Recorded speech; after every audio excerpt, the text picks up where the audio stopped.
Pozdrav svima dragi ljudi, ja sam Anita Frajman, vaša doktorica sreće i evo nas u jednom videu kojeg smatram stvarno jako važnim, a koji se zove Ogledalo ogledalce moje. Po naravno dobro poznatoj priči koju svi sigurno znate, kad je jedna lijepa, krasna, divna, možeš misliti dama, stala i pitala ogledalo ogledalce moje, najljepši na svijetu tko je. Koliko god se mi zapravo često gledamo u ogledalo, realno, vjerojatno svaki dan. Zbog toga i snimam ovaj video ovdje u svojoj poluspavačoj sobi u kojoj zapravo imam ogledalo u koje se ja gledam svaki dan, svako jutro. Dakle, ujutro se namištamo kosu, mi žene, šminkamo se, muškarci također, dakle radimo neku svoju jutarnju higijenu, peremo zube. Imamo ogledala vjerojatno i u drugim možda dijelovima stana. Dakle, to je sve prisutan, najbolje reći, neki predmet u našim životima. Premalo se ili prerijetko se gledamo istinski u ogledalo.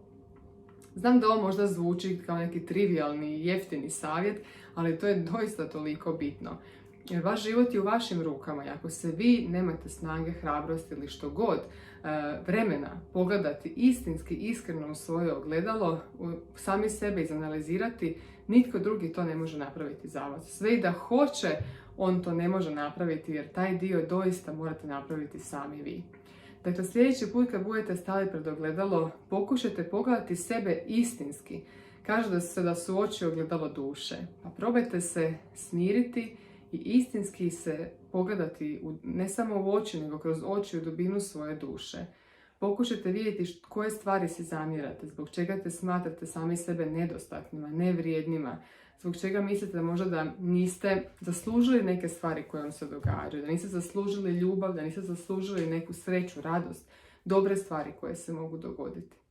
Kad sam u knjizi pisala o zdravoj sebičnosti u prvom izazovu kojeg smatram da je jako bitan, napisala sam baš to. Ljudi, morate se istinski pogledati u ogledalo prije ili kasnije. To je početak, ona premisa, onaj temelj, onaj preduvjet doslovce da možete uopće početi kreirati život kojeg želite, odnosno da možete promijeniti neke stvari u svom životu. Prvo ih morate osvijestiti. Koje su to moje dobre stvari? S kojim stvarima možda nisam zadovoljna? Koje su to osobine na koje nisam ponosna kao osoba?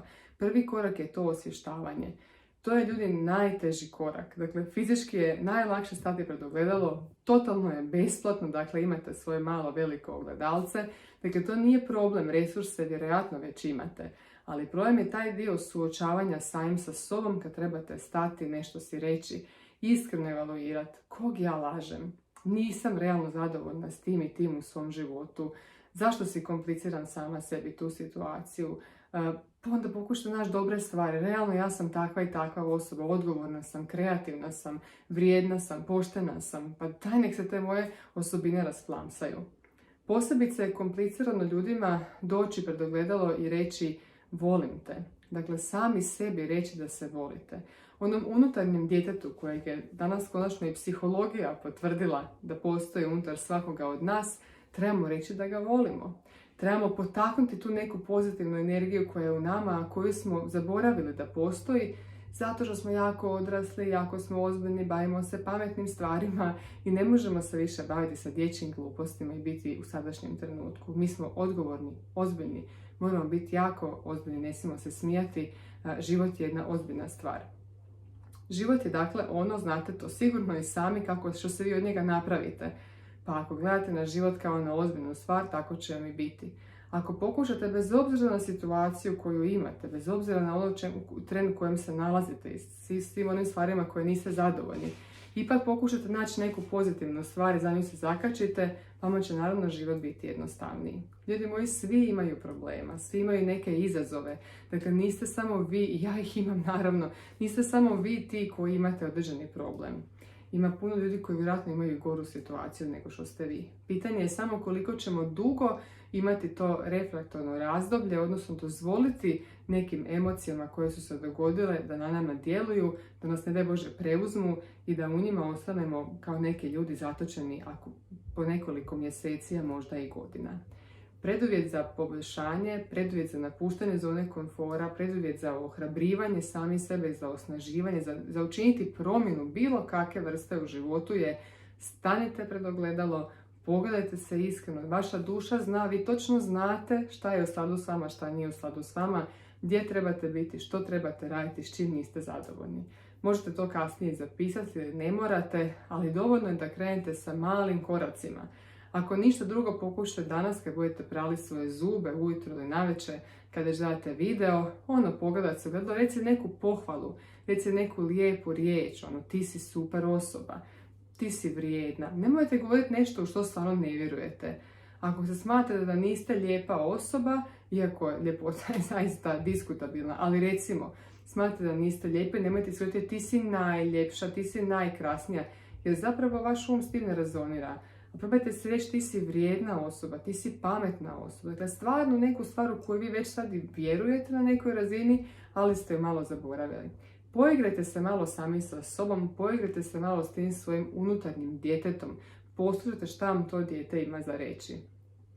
Ako imate djecu, pokušajte i s njima vježbati ovu stvar.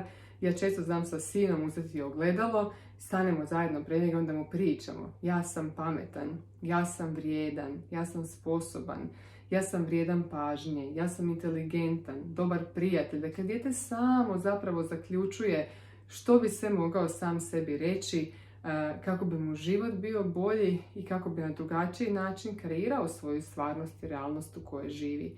Djeci to nije teško. Oni su u sadašnjem trenutku i oni se vole pogledati u ogledalo iskreno i kreveljice, raditi razne grimase i svašta nešta, jer im je to prirodno. Nama odraslima koji smo već jako ozbiljni i jako u nekom svom sustavu, to je nenormalno.